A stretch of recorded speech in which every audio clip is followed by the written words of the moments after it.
If you're like me and you used to think pour over coffee was all the same, then you'll want to stick around. You might be surprised by just how much the choice of brewer can affect your coffee's taste.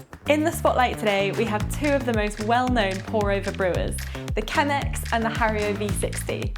We'll be putting them head-to-head based on look, ease of use, speed, the type of coffee they can brew, and giving our tips on how you can get the most out of your coffee with each brewing method. Hi, I'm Lizzie and I'm all about helping you make better coffee at home. If that's something you want to learn more about, hit the subscribe button. Pour-over brewing has become increasingly popular among coffee enthusiasts for its ability to enhance the flavour profiles of coffee, especially in the single-origin specialty coffee world. We'll be exploring the unique features of each brewer, discussing the pros and cons, and helping you decide which might be the best fit for your coffee preferences. Let's start with round one, aesthetics. First impressions matter, and in the world of coffee, how your brewer looks on the counter can be almost as important as the coffee it produces. After all, we taste with our eyes first. Let's face it, the Chemex, with its sleek, elegant one-piece design, looks pretty stylish, and it could easily fit into any kitchen or cafe aesthetic. The V60 does have a certain elegance with its spiraling ridges and variety of materials, but for me, the Chemex takes the trophy in this round. Okay, let's move on to round two, ease of brewing. With both the V60 and the Chemex, you're going to want to have a few standard tools to help you brew delicious coffee. These are a gooseneck kettle, scales with a timer, and a grinder. Then there's the part where things change, the filters. The V60, with its simple paper filter design, promises a hassle-free brewing experience. All you need to do is give it a fold, pre-rinse, and you're done. With the Chemex, with its ritualistic filter folding, it offers its own kind of zen experience. And here are two ways you can brew with the Chemex filters. First, just pull one out of the box, open this tab here, pop it in the top, and rinse. Easy. Then there's the paper aeroplane origami technique. Get the filter, and with the seam pointing away from you, just fold it like a paper aeroplane. Pop it in the Chemex and rinse. I found this method to give you slightly more acidity in your final cup. Make sure you always give the Chemex filters a really good rinse. The V60 filters don't need quite so much rinsing as they're only one layer, but with the Chemex, if you don't give it a good rinse, you're going to get a papery taste in your cup as there are more layers. I like the way the Chemex is one piece, whereas with the V60 you've got a few different parts which can be a little bit annoying. However, the Chemex filters can be trickier to rinse, and when you're pouring your water, you need to make sure to avoid knocking the edge. And for that reason, I'd give ease of use to the V60. Up next, round three, brew time.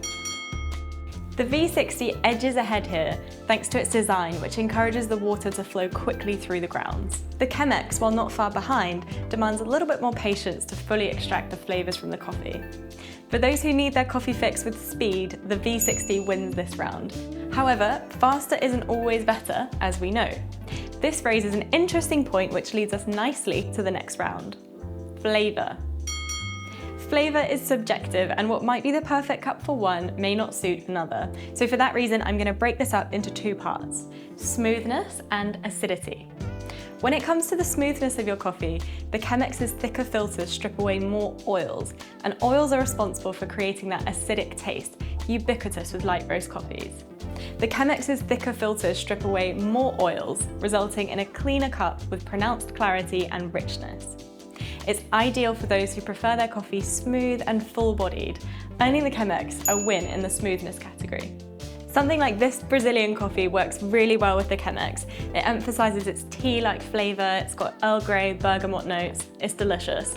On the flip side, the V60 with its thinner filters allow more oil to pass through, preserving the coffee's inherent acidity. This results in a brighter, more vibrant cup. So for lovers of a tangy, complex cup, the V60 takes the crown. As a rule, African coffees are known for their acidity, like the Ethiopian Yirgacheffe or something like this here from Rwanda, which has notes of lemon, raspberry and peaches. They're particularly well suited for the V60. However, this is just a general rule, so the key is to experiment. I remember one of the first times brewing with a V60, I used a Mexican anaerobically fermented coffee. It was the Finca Serra Azul, and it was crazy, it was so juicy. By the way, if you want to try some of the coffee mentioned in today's video, I'll put a link down in the description. We currently have 20% off subscription orders. Just use the code on the screen and the link in the description. Whether you use a V60 or a Chemex, the grind size, water temperature, and brew time are all going to affect the flavour of your coffee. For instance, the V60 benefits from a finer grind, enhancing sweetness and acidity, while the Chemex, you may want to grind a little coarser to showcase more of the coffee's smoothness. Water temperature is another critical factor, with hotter water emphasising acidity and bitterness, and slightly cooler water producing a smoother, sweeter cup. The ideal range is anywhere between 190 to 205 Fahrenheit, which is about 88 to 96 Celsius. Again, it depends on the roast of your coffee. On to round 5, group brewing. Coffee is a communal experience, and when it comes to serving a crowd, the Chemex is the clear winner. This one here can brew up to 6 cups, but its larger models can comfortably brew up to 10 cups at a time, making it the go-to option for gatherings. While the V60 is perfect for personal use, it struggles to keep up when the guest list grows. The Chemex wins this round for its ability to bring people together over a shared love of coffee. Lastly, round 6, price. Both the Chemex and the V60 offer great value, but the deciding factor often comes down to initial cost and long-term use. Even though you can spend a lot of money on a fancy one, the V60 is generally more affordable and it's available in a variety of materials, so it provides a cost-effective entry into the world of specialty coffee brewing.